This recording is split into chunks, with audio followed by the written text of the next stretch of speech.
forms of pollution which plague our environment today, plain, ordinary, discarded rubbish and travel trash are the most obvious and repulsive. It is also pollution for which we as individuals hold complete responsibility. We are both the culprit and the victim. The cost is heavy. Not only do we spoil the visual enjoyment of our world, but the job of picking up after ourselves costs millions of dollars each year. A growing civic pride and environmental concern has prompted many groups across the country to clean up playgrounds, streams, vacant lots, and streets. But perhaps the most extensively organized effort to show that citizens do care was Green Up Day in Vermont, April 18, 1970, when over 100,000 people working together cleaned an entire state. It is now an annual event. Let's see how this project became successful.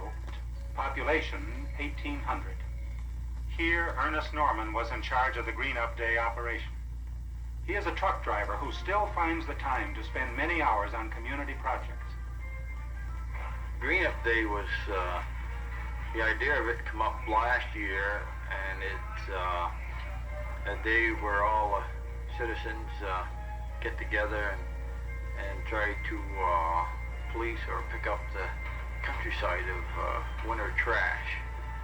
This is the only time, or the first time, any state has ever taken this on a statewide project to do all the roads in the state in one day.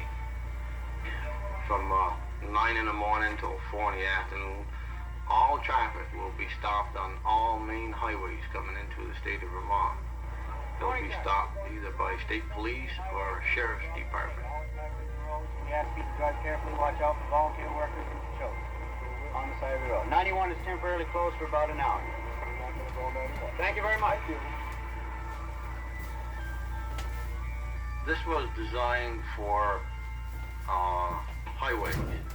The interstate highway system will be closed down from 9 in the morning till noon.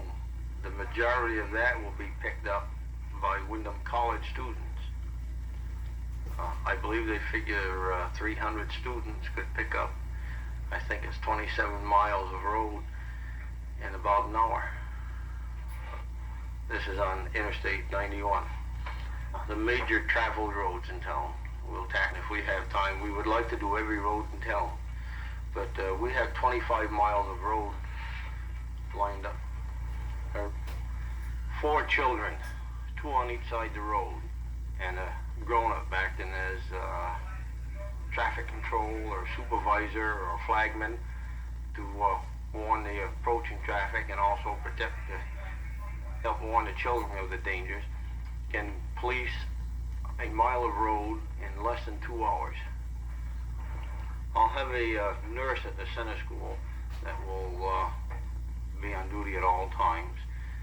FM 300, control. Communications, which is an important thing. I have the Fall Mountain Regional Civilian Defense Communications Service, and I have a radio which belongs to the state and is loaned to the town of Westminster, and I will use this for state communications to report our progress to state headquarters. I have to keep track of the number of people and the number of loads and the number of mileage that is covered. One company I know of is Union Carbide. They have a plant in St. Albans, Vermont. I believe they donated something like 80,000 plastic bags to the state of Vermont. And the St. Regis paper has donated thousands and thousands of paper bags, like a shopping bag, to the state of Vermont. Okay, I'll roll them up a little bit. You ready to go to work, Jim? Now we're all good. We got Yeah. time. Your radio man's out there, I guess. We do. We all go back in the box. In our area, there were almost more than we needed. We've got the whole of the west finished this morning. Everybody's very excited about it. Although towards the end of the morning we got kind of tired. There's a certain sense of competition. We want to have more bags of trash picked up than anybody else. At the same time, doing a good job. So we've tended to go a little bit off the road. I've seen kids this morning 40, 50 feet out in the woods. Yeah. Down over banks, in around the end of culverts. maybe a quarter of a mile that we covered on either side of the road, produced enough beer bottles, whiskey bottles, cigarettes, paper, boxes, lunches to absolutely fill up a pickup. Just unbelievable. Everything from toilets to just, you know, gum wrappers, beer cans predominantly. Just, you wouldn't believe the number of beer cans. Mostly beer bottles and cans.